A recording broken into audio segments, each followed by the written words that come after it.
27 বছর পর বাড়িতে ফিরে মাকে জড়িয়ে ধরল হারিয়ে যাওয়া ছেলে।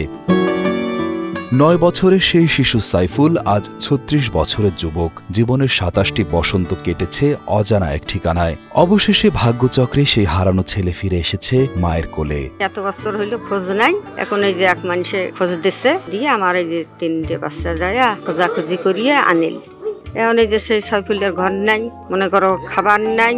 বেশ অভাব অনটনেই কাটছিল কুড়িগ্রামের উলিপুর উপজেলার নেফরা সাতদরগা গ্রামের বাসিন্দা আব্দুল লতিফ ও আমেনা বেগম দম্পতির। 5 ছেলে আর 3 মেয়ের সংসারে সাইফুল ছিলেন দ্বিতীয়। সাইফুলের বয়স যখন মাত্র 9 বছর, সে সময় পরিবারের করুণ অবস্থা দেখে ভালো চাকরি দেওয়ার কথা বলে সাইফুলের মায়ের কাছ থেকে তাকে চট্টগ্রামে নিয়ে যান পার্শ্ববর্তী গ্রামের ফাতেমা নামের এক নারী। কিন্তু চট্টগ্রামের একটি রেল স্টেশনে ট্রেন থেকে ভুলবশত নেমে পড়ে শিশু সাইফুল। এরপর শত চেষ্টা করেও সে আর ট্রেনে উঠতে পারেনি, হারিয়ে ফেলে পাশের গ্রামের সেই ফাতেমাকেও। এক মহিলা কয় যে আমাকে এই বাচ্চাটা দেয়, আমি চিটাগাঙে থাকি, ওইখানে নিয়ে গেলে তোমরা খাবার পাইবেন, কিন্তু এই বাচ্চাটা ওইখানে থাকলে গেলে তারও শরীরটা ভালো থাকবে। তখন এই কথার পরে তারপরে চাচি হয়তো 1 দিন 2 দিন করার পরে তার মনটা হালিয়ে গেছে, তারপরে দিছে। তারপরে আমরা শুনতে পাই যে এই বাচ্চাটা নিয়ে গেল।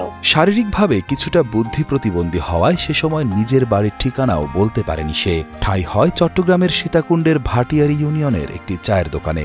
আর সেখানেই বাবা মা ভাই বোন পরিবার পরিজন ছাড়া কেটে যায় সাইফুলের জীবনের 27টি বছর। একটা মলে নিয়ে গেছে, সাকিব চিটাগাং নিয়ে গেছে, আমি স্টেশনে নামে গেছি, ট্রেন ছাড়াই গেছে, এখন খোঁজ খবর নাই, গেছে গা। পথে 3-4 দিন ঘুরছি, তারপরে প্রতিদিন তো আসি, তারপরে খাজি কিছু ঠিকানা টিকা যায় নাই।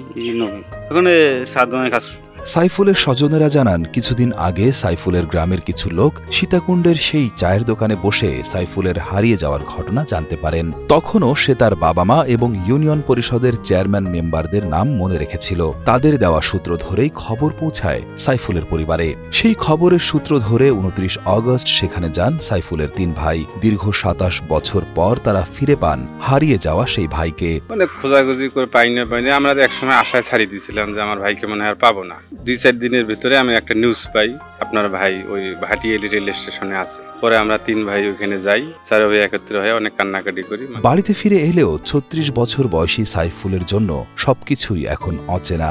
শৈশবের অনেক স্মৃতি তার কাছে আবছা হয়ে গেছে। তবুও সাইফুল জানান, বাবা মাকে জীবিত দেখে ভীষণ আনন্দিত সে। বাবা মা বেঁচে আছে, ভালো লাগতেছে। তবে এই অপ্রত্যাশিত মিলন পরিবারে আনন্দ এনে দিলেও সাইফুলের ভবিষ্যৎ নিয়ে তৈরি হয়েছে নতুন এক অনিশ্চয়তা। নতুন জীবন শুরু করতে সাইফুলের প্রয়োজন সরকারি সহায়তা। বিগত 27-28 বছরের অনেক স্মৃতি মনে পড়ে। একসঙ্গে আমরা মাঠে খেলতাম, একসঙ্গে আমরা টেলিভিশন দেখতাম। সেই পুরনো দিনের স্মৃতিগুলো এখনো মনে পড়ে। সহৃদয়বান কোনো ব্যক্তি যদি তাদের সহযোগিতার জন্য এগিয়ে আসে, তাহলে তার পরবর্তী জীবনটা খুব সুন্দরভাবে কাটে যেতে পারবে আর কি, আমি মনে করি।